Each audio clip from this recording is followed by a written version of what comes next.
예배를 지나 삶으로 우리의 신앙이 성장하기를 바라며 오늘도 매일 성경 말씀을 함께 묵상하려고 합니다. 1월 4일 주일이죠. 본문 말씀은 창세기 2장 4절부터 25절까지입니다. 좀 긴 본문입니다만은 제가 본문 말씀을 읽어드리겠습니다. 이것이 천지가 창조될 때에 하늘과 땅의 내력이니 여호와 하나님이 땅과 하늘을 만드시던 날에 여호와 하나님이 땅에 비를 내리지 아니하셨고 땅을 갈 사람도 없었으므로 들에는 초목이 아직 없었고 밭에는 채소가 나지 아니하였으며 안개만 땅에서 올라와 온 지면을 적셨더라. 여호와 하나님이 땅의 흙으로 사람을 지으시고 생기를 그 코에 불어넣으시니 사람이 생명이 되니라. 여호와 하나님이 동방의 에덴의 동산을 창설하시고 그 지으신 사람을 거기 두시니라. 여호와 하나님이 그 땅에서 보기 아름답고 먹기에 좋은 나무가 나게 하시니 동산 가운데에는 생명나무와 선악을 알게 하는 나무도 있더라. 강이 에덴에서 흘러나와 동산을 적시고 거기서부터 갈라져 내 근원이 되었으니 첫째의 이름은 비손이라. 금이 있는 하윌라 온 땅을 둘렀으며 그 땅의 금은 순금이요 그곳에는 베델리엄과 호마노도 있으며 둘째 강의 이름은 기혼이라. 구스 온 땅에 둘렀고 셋째 강의 이름은 히데겔이라. 아수르 온 동쪽으로 흘렀으며 넷째 강은 유브라데더라. 여호와 하나님이 그 사람을 이끌어 에덴 동산에 두어 그것을 경작하며 지키게 하시고 여호와 하나님이 그 사람에게 명하여 이르시되 동산 각종 나무의 열매는 네가 임의로 먹되 선악을 알게 하는 나무의 열매는 먹지 말라. 네가 먹는 날에는 반드시 죽으리라 하시니라. 여호와 하나님이 이르시되 사람이 혼자 사는 것이 좋지 아니하니 내가 그를 위하여 돕는 배필을 지으리라 하시니라. 여호와 하나님이 흙으로 각종 들짐승과 공중의 각종 새를 지으시고 아담이 무엇이라 부르나 보시려고 그것들을 그에게로 이끌어 가시니 아담이 각 생물을 부르는 것이 곧 그 이름이 되었더라. 아담이 모든 가축과 공중의 새와 들의 모든 짐승에게 이름을 주니라. 아담이 돕는 배필이 없으므로 여호와 하나님이 아담을 깊이 잠들게 하시니 잠들매 그가 그 갈빗대 하나를 취하고 살로 대신 채우시고 여호와 하나님이 아담에게서 취하신 그 갈빗대로 여자를 만드시고 그를 아담에게로 이끌어 오시니 아담이 이르되 이는 내 뼈 중에 뼈요 살 중에 살이라. 이것을 남자에게서 취하였은즉 여자라 부르리라 하니라. 이러므로 남자가 부모를 떠나 그의 아내와 합하여 둘이 한 몸을 이룰지로다. 아담과 그의 아내 두 사람이 벌거벗었으나 부끄러워하지 아니하니라. 아멘. 오늘 우리가 읽은 본문 속에는 굉장히 중요하고 우리가 꼭 기억해야 할 정보들이 많이 담겨 있습니다. 하나님께서 사람을 지으실 때 흙으로 지으시고 또 그 코에 생기를 불어넣으셔서 생명이 되었다라고 하는 이 7절 말씀부터 우리가 살펴보겠습니다. 사람의 몸은 흙으로 만들어졌죠. 이 흙이라고 하는 것은 땅 위에 있는 짐승들의 재료가 됩니다. 19절에도 하나님이 흙으로 각종 들짐승과 공중의 각종 새를 지으시고 라고 하는 표현이 나오죠. 이 땅 위에 사는 짐승들과 사람은 모두 다 같은 재료를 사용해서 만들어졌습니다. 흙이 그 기본 재료죠. 그래서 사람이 가지고 있는 몸은 짐승이 가지고 있는 몸과 다르지가 않습니다. 생기를 불어넣었다라고 할 때 이 생기는 호흡을 말하는 겁니다. 하나님께서 호흡을 불어넣으셨죠. 생명이 되었다라고 표현하는데 이 생명이라는 말은 살아있는 생명체라는 뜻이죠. 하나님께서 흙으로 만드시고 호흡을 불어넣으셔서 사람이 살아있는 존재가 되었다라는 의미입니다.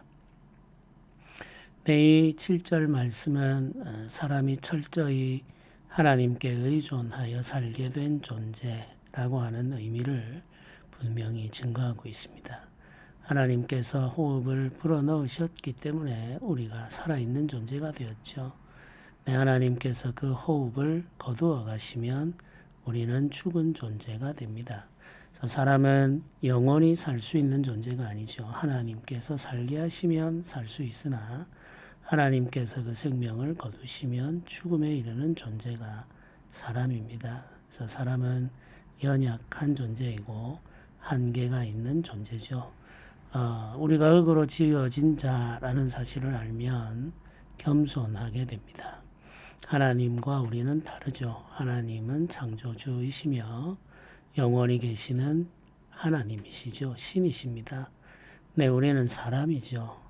우리는 영원하지 않으며 한계가 있으며 연약한 존재죠. 그래서 하나님께서 우리를 붙드실 때 우리는 살 수 있는 존재임을 항상 기억해야 되겠습니다. 하나님께서 동방의 에덴 동산을 창설하시고 사람을 거기에 두셨습니다. 그곳에는 아름답고 좋은 나무들이 많았고 그 중에 생명나무와 선악을 알게 하는 나무도 있었습니다. 동산 중앙에 있는 두 나무죠. 생명나무와 선악을 알게 하는 나무, 이 두 나무가 동산 중앙에 있음으로 말미암아 아담이 영원한 생명을 누릴 수 있게 됩니다. 생명나무의 열매를 먹음으로 말미암아 그 생명이 계속 이어지게 되고 선악을 알게 하는 나무를 보면서 선과 악이 무엇인지 깨달아 오직 하나님만이 참 하나님이심을 알고 그 하나님을 예배하며 섬기는 존재인 자신의 한계를 알아서 하나님을 섬기며 살아가게 되는 거죠. 선악을 알게 하는 나무의 열매는 먹을 수가 없습니다. 이 나무의 열매를 먹으면 죽게 되죠. 그건 하나님의 명령입니다.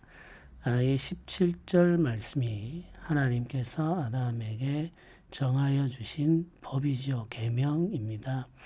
이 17절 말씀을 언약이라고 부르기도 합니다. 선악을 알게 하는 나무의 열매는 먹지 말라.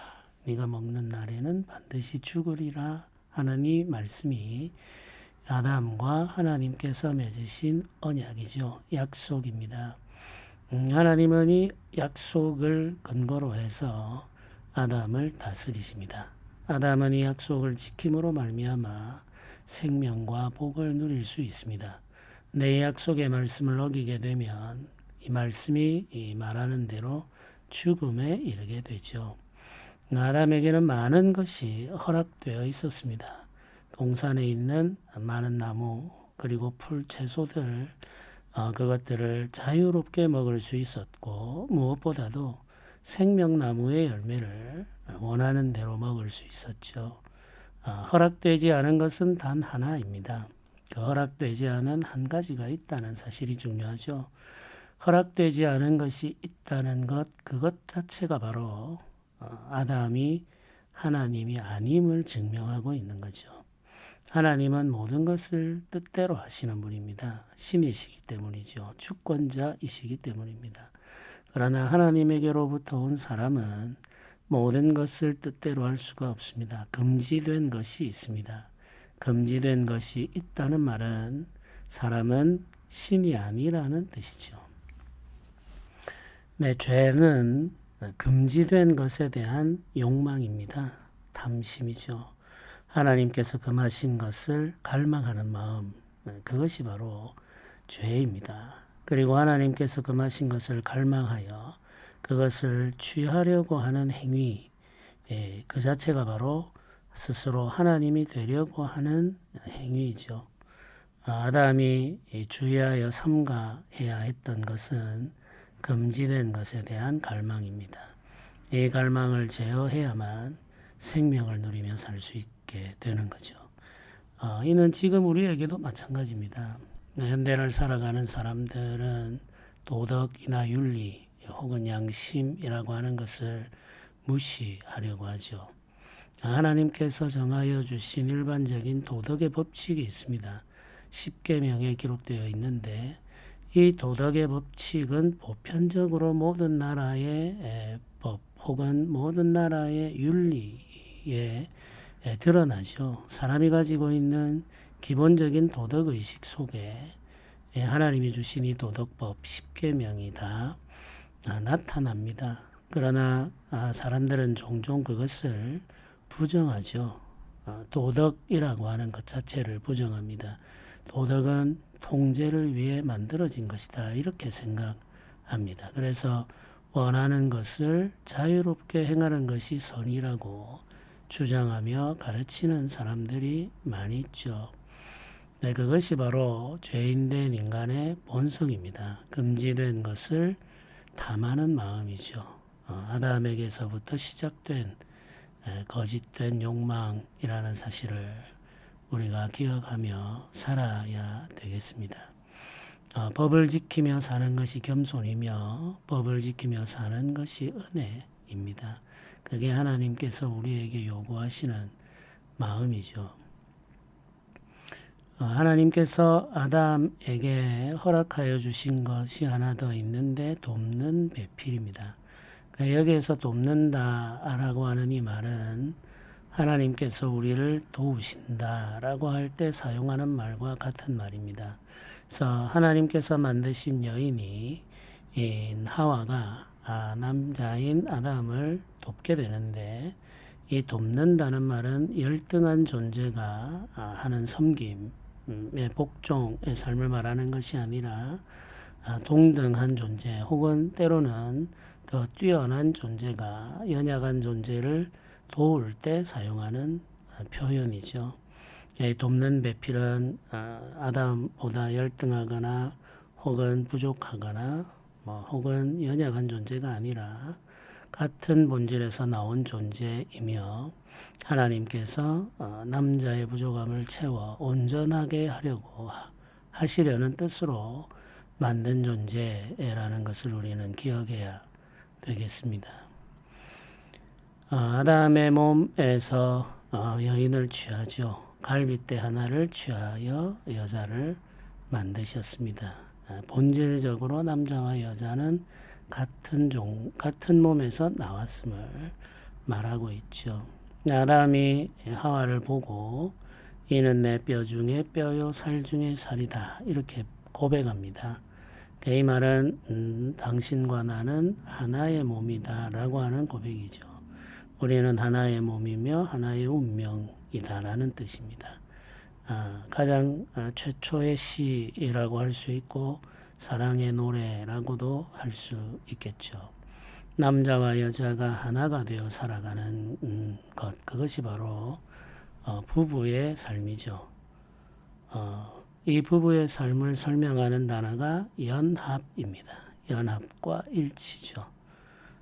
도무지 둘을 따로 떼어서 생각할 수 없을 정도로 연결되어 있는 상태, 그것을 연합이라고 말합니다.